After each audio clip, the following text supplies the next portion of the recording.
Сәлеметсіздер ме оқушылар? Бүгінгі жаңа сабақ 11-ші сабақ. Мен де еліме қызмет етемін. Арман.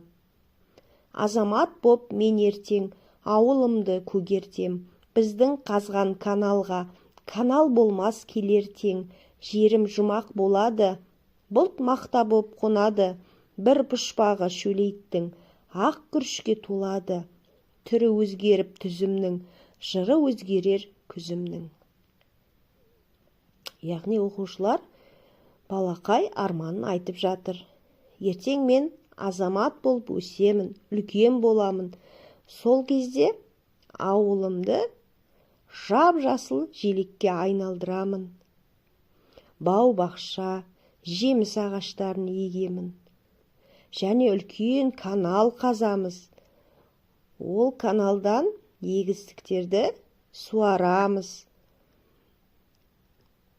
Жеріміз жұмақ сияқты жап-жасыл болады.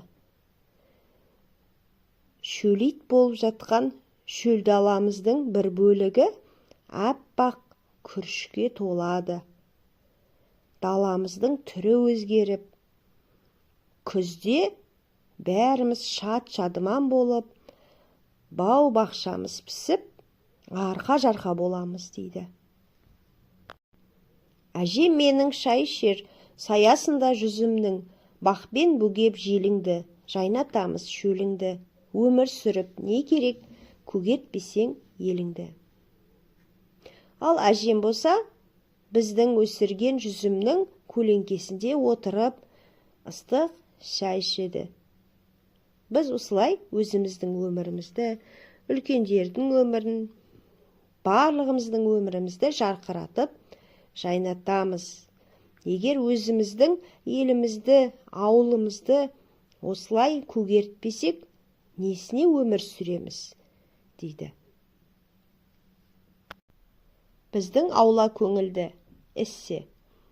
Біз көп қабатты үйде тұрамыз.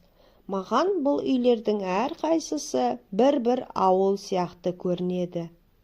Кешке қарай барлық балалар аулаға шығады. Аулада әткеншек тебеміз. Енді біреулері футбол ойнайды. Ал басқа бір балалар волейбол ойнайды. Солай біз аулада көңілді ойын ойнаймыз. Біз ойын алаңдарын ұқыпты ұстауға тырысамыз. Ауланы шашпаймыз. Егер кішкентай балалар шашса, оны жинап ала қоямыз. Менің досым көп. Біз өте татумыз. Мен басқа жаққа кетсем, достарымды сағынамын. Олар да мені сағынады деп ойлаймын. Досыңның көп болғаны қандай жақсы. Оқушылар, сабақ сіздерге түсінікті болды ма?